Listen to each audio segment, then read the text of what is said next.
My name is Marquez Brownlee, aka MKBHD. I make tech videos and reviews, and this is what's in my bag.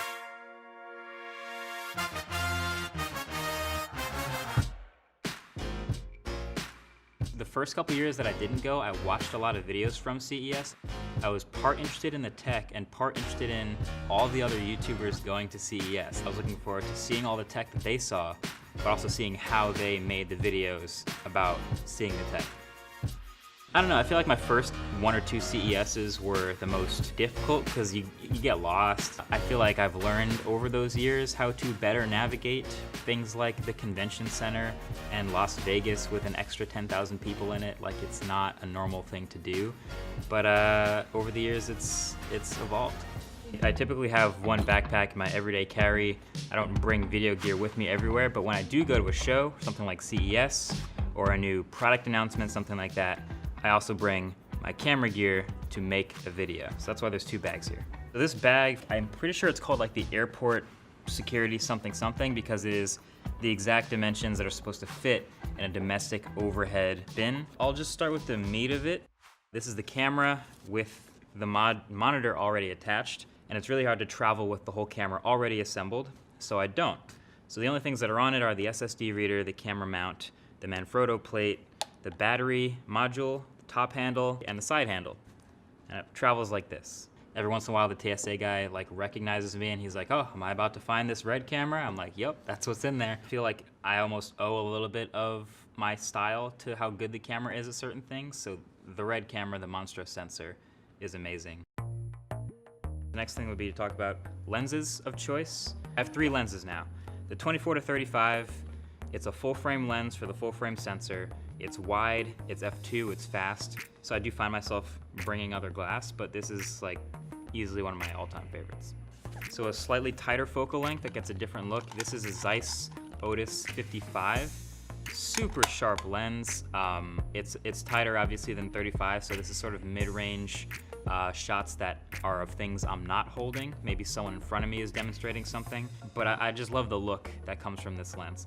And then last but not least is the Canon 100mm f2.8L macro. I think this is the Mark II. This is another awesome lens. So this has a minimum focus distance of very close, and it's 100mm, so this is getting like super tight macro shots. You can see super fine detail in small things like buttons and switches and knobs. Worth having if you're shooting a video with anything small at all. Rounding out the top half of this bag is Sound Devices 633. It's a mixer, it's a recorder, it's a Swiss Army knife of all things audio. Now, I don't do audio on the show floor. It's loud, it's crowded, it's another thing to think about. I'm focused on what I'm going to say later, but when I get back to the hotel room or a quieter room, pop the SD card in here, the mic plugs directly in, and this is all things audio. The batteries on the back are Sony, they recharge, they last months, so these are great. And then last but not least, down here at the bottom, red and black XLR cable, can't go wrong there. And the mic, this is the Sennheiser MKH416, and I just put it in this to travel with because it's just slightly fragile, very expensive mic. So that rounds out the video gear, which takes us here to the rest of the tech that I usually carry on the daily and other things. So you may have noticed a sort of a color theme here with all these devices. This is a Herschel backpack. It's red and black. Canon, all of their L series glass has red rings. Red is the name of a company that makes red and black cameras. I didn't make that happen, but the fact that it's all red and black here now is pretty great, so I don't mind it. The Herschel bag, this is what's with me on the plane. This is my more everyday carry that sort of connects to the video gear. So first things first is the laptop. 13-inch MacBook Pro. I don't edit on laptops anymore. So this is literally just a laptop to have a laptop, to do computer stuff. This is the 1-year-old MacBook Pro. It gets the job done. I'm just emailing and doing all sorts of laptop things as you would expect on this. Then next up is maybe my favorite piece of tech that came out this entire year. This is the 12.9-inch iPad Pro. Anytime there's a lot of typing involved, I break out the laptop.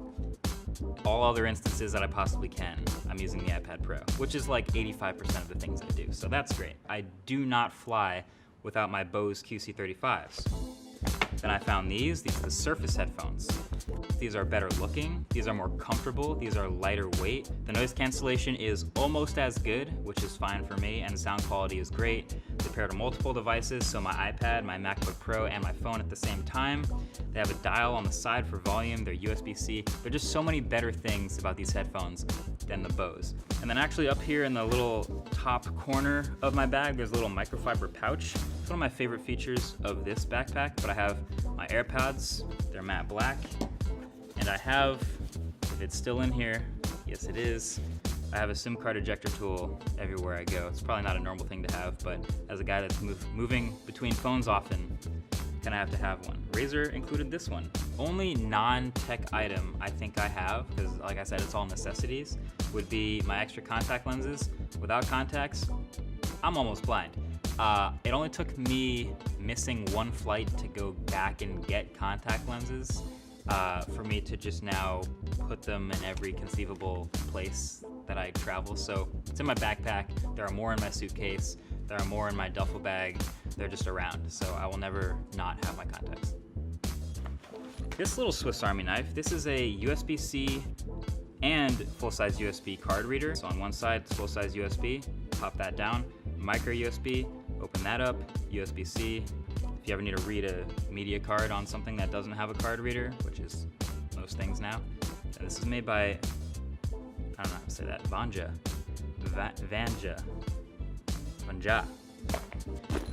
And that's it. That is what's in my gear bag and my everyday bag when I'm traveling, when I'm doing tech things, when I'm at CES. This is what comes with me.